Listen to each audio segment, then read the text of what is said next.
Good evening बच्चों। चलिए जो आज का सेशन है शुरू करते हैं हम लोग एक नए अंदाज के साथ और नए जोश से।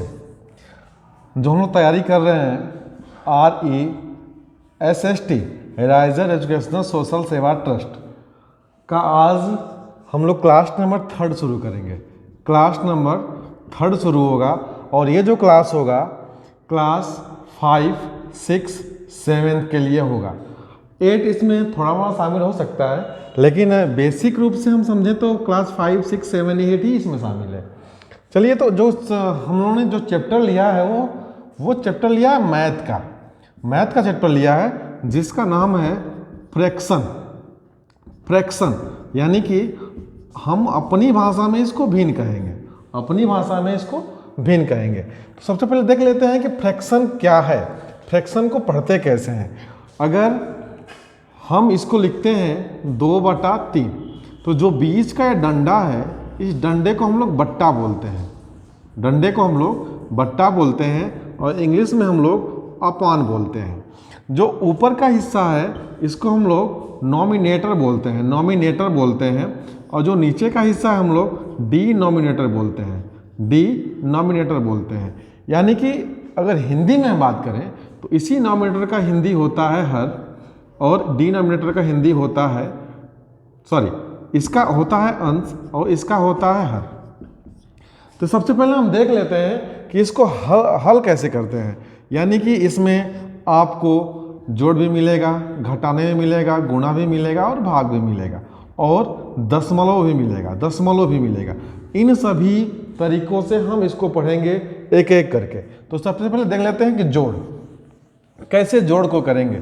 सिंपल तरीका शुरू करेंगे, लेकिन पेपर में ध्यान दीजिएगा कि पेपर में ऐसे ही प्रश्न आपको देखने को मिलेंगे। 1 क्वेश्चन, 2 क्वेश्चन, 3 क्वेश्चन आपको पेपर में देखने को मिलेंगे। उसको कैसे हल करते हैं, जैसे एक क्वेश्चन दे दिया आपको 2/3 अब प्लस 2/3, ऊपर का हिस्सा भी समान है, इक्वल है, नीचे का हिस्सा भी समान है, इक्वल है। तो इसको हल करने के लिए हम देखते हैं डिनोमिनेटर। अगर डिनोमिनेटर हर का हिस्सा इक्वल है तो अंश का हिस्सा को जोड़ देते हैं, 2 + 2/3, यानी कि 2 कितना हो गया 4/3।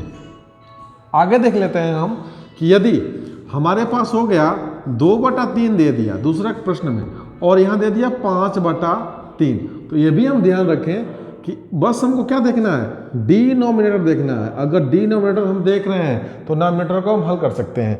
यानी कि अंश को हम हल करें तो 2/5 और बटा में कितना हो जाएगा 3। तो ऊपर के हिस्से को हल करें तो यहाँ कितना हो जाएगा 7/3। तो एक विधि है कि यानी कि अगर हमारा हर समान हो तो हर को हम उतार देते हैं और अंश को हम जोड़ देते हैं।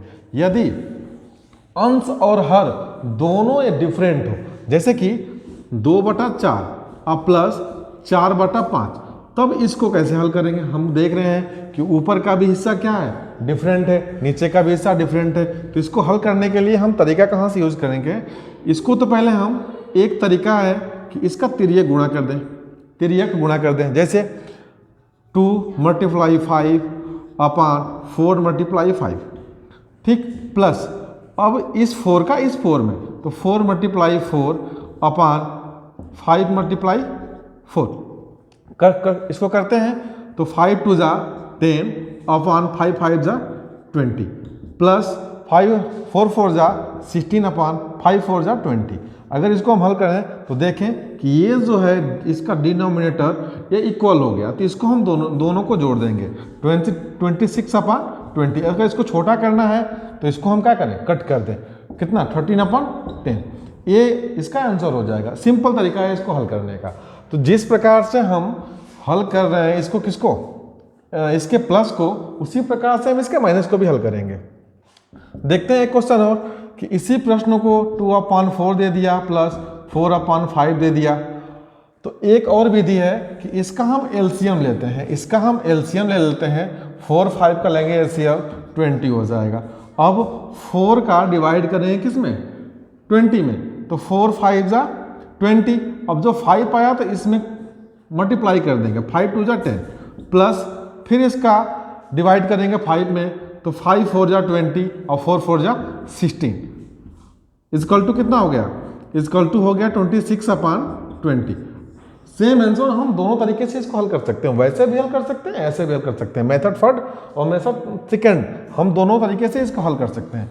अगर बात आपको समझ में आ रही हो और अच्छा लग रहा हो तो कमेंट में ज़रूर बताइएगा कि नहीं वीडियो कैसा बन रहा है, सही बन रहा है कि नहीं बन रहा है। इसको सब्सक्राइब कीजिए और भी बच्चों को शेयर कीजिए ताकि ये उनके पास भी पहुँचे मटेरियल और वो भी पढ़ें, जानें, समझें और समझने के बाद वो भी इस परीक्षा में शामिल हो सके। अगर नहीं फार्म नहीं भर पाए हैं तो फार्म नंबर नोट कर सकते हैं 9839298093। इस नंबर पे फ़ोन करें और बताएं कि सर मैं इस कॉलेज से बोल रहा हूँ, और कॉलेज से बोलने के बाद हमें बताएं कि सर हमें फॉर्म चाहिए, किस क्लास का बच्चा है, वो केवल फ़ोन करें और बता दें। इसके बारे में आपको बता दिया गया है कि अगर आप RESST एग्ज़ाम को पास करते हैं और डिस्ट्रिक्ट लेवल पे यदि आपका रैंक बनता है, उस रैंक पे आप आते हैं, तो आपको 12 महीने छात्रवृत्ति प्रदान की जाएगी। ठीक है, आगे देखते हैं अगला क्वेश्चन। बहुत बात ना करते हुए अगले क्वेश्चन की तरफ चलते हैं। दूसरा क्वेश्चन हम ले लेते हैं कि 3/4 प्लस 5/3।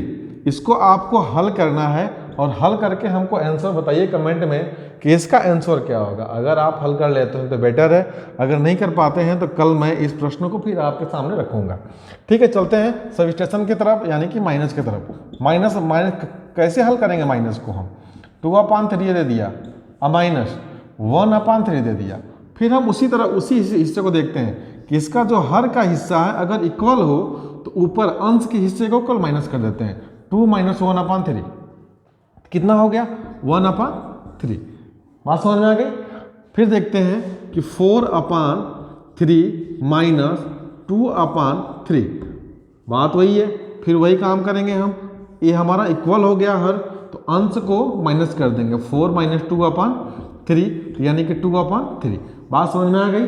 सेम चलते हैं अगले क्वेश्चन की तरफ कि अगला क्वेश्चन को कैसे हम सॉल्व करते हैं। अगर हम इसको भी डिफरेंट रखते हैं, अंश को भी डिफरेंट रखेंगे और हर को भी डिफरेंट रखेंगे, तब कैसे हम हल करेंगे, तो फिर वही विधि लगाते हैं, सिंपल सा। चलिए देखते हैं कैसे हल करते हैं आखिर में। तो हम दे दिए 2/4 माइनस 1/3, कैसे इसको हल करेंगे हम, तो फिर वही मल्टीप्लाई कर देते हैं। तो 3 दूना के 6/4 12 माइनस 4 एकम 4 4 12। हम फिर इसको इक्वल कर लिए, जब इक्वल कर लिए तो फिर माइनस कर सकते हैं। तो क्या होगा, 6 - 4/12 यानी कि 2/12। बात समझ में आ गई।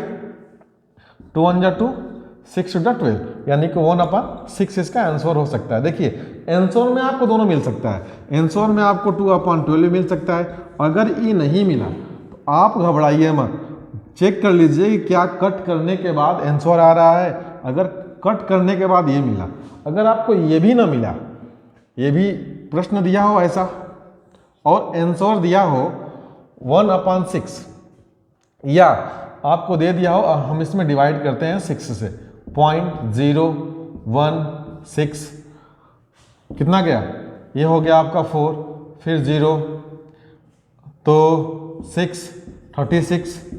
तो अगर ऐसे दिया हो आपको आंसर में, ऐसे दिया हो कि 0.16 और क्वेश्चन दिया हो आपको ऐसे, इसका मतलब क्या कि वो डेसिमल में पूछ रहा है।